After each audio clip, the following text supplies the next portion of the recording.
process where the team coach works with the team so that they may achieve their goals. How do we do that? Well, we work with issues such as misalignment, silos, conflict, miscommunication, intercultural issues, and we help facilitate conversations between the team members at a level where they may not have had, so at a very deep level. We foster and encourage positivity and trust every time we work with the team so that they may become closer, more aligned, more connected, more collaborative, and they then may be able to achieve the goals that they've set for themselves.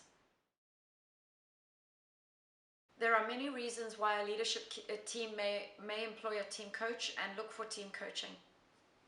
Unfortunately, most teams come to the realization that they need a team coach when there are issues. There are some teams that understand that they are a high-performing team, but they don't know how they've got there. So working with the team coach will help them understand what they're doing right and how they can create behavioral contracts to maintain what they are doing and remain high-performing. In the organizations which are not high-performing or teams which are not high-performing, a team coach may be engaged because perhaps there is a lack of trust in the team. There are political agendas that are being worked. Maybe there are miscommunication issues, silos that are happening in the team, misalignment, and a lack of collaboration. Often in times of change, a team will call a team coach to come in and work with them too. What the team coach does is takes a systemic approach to working with these and helps the team understand that for example, toxic behaviors belong to the team and not necessarily to the individual who introduces them. And in that way, it's easier for them to minimize any toxic forms of communication or behavior and start to increase positivity and trust and collaboration in the team. I love the team coaching process because it's a very experiential process and no one day is the same as the other. So from a team member's perspective, the first thing that they can experience is we don't sit behind desks in a normal training situation. It's not training. Everything we do is to facilitate deeper and more connected conversations between the team members themselves. So we sit in a way where we can see each other, we can have conversations perhaps at a level or in a way that team members have never had before. Not only that, because it's an experiential program, we use the geography of the room to move around. The team coach will use particular tools and skills to facilitate conversations at a much deeper level, but we also take a very structured approach to working with teams, because whatever we do with a team must produce an action.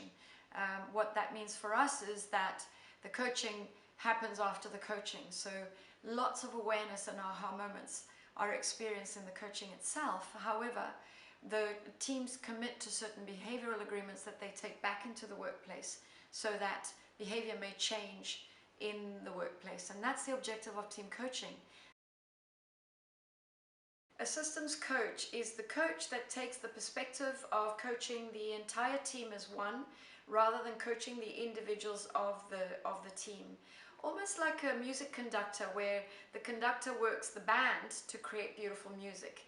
The systems coach works with the system so that they may become high performing. We also work to increase relationship systems intelligence in the team, and we have certain perspectives or principles that help us do that. For example, we believe that systems come together to produce something, that they're always generative. And so even when it looks like a system is in trouble, or a couple wants to divorce, or the team wants to break down, we don't hold that as wrong. We believe that the team has all the solutions within it to almost like the answers to their own questions. Our job is to reveal those answers to them. It's different with every team that I work with, but if I had to use one process as an example, I would meet with the team and assess the team. And this can be done either in a face-to-face setting with the entire team around a table, or virtually where we all see each other on Zoom. I've done it over conference calls too. The objective of this face-to-face assessment is for me to really understand what are the team's goals and objectives. What do they want to get out of the coaching process? But also, what are the team's strengths and areas for development? Once I have understood what that is, I very often follow that up with an online questionnaire that they will all fill out and send to us, and the team then will collate the results. And here, this is a snapshot of how the team views itself. Once I have all that information, I will develop a coaching plan, which I will present to the key stakeholders, very often includes the team leader, and we align around the coaching as I see it. So once there is alignment, I then am able better to choose the tools that I will need per workshop. Remembering though that it's team coaching, it's not training. So everything that we create, we hold very lightly, because we work with what pops up in the coaching in service of the team. We will always achieve our objectives, but how we get there may not be from A to B to C like in a training program. We may go from A to Z to D to B. We will always get there though. Some of the most exciting results that I've had with the teams that I've worked with, for example, are with teams that really committed to holding each other and themselves accountable. So they've really minimized the toxic ways that they talk to each other, and they talk to each other in a lot more respectful ways, and therefore have fostered closeness and even love between them. But also they start meetings on time, they end meetings on time, they tackle every issue on the agenda without getting sidetracked, and all because they've created behavioral agreements to hold themselves accountable to the meetings. They also are committed. When they are committed, they will work together to become a high-performing team. This is, for me, is very, very exciting. If you are a team that is looking to achieve results and become high-performing, I highly recommend team coaching as a solution for you.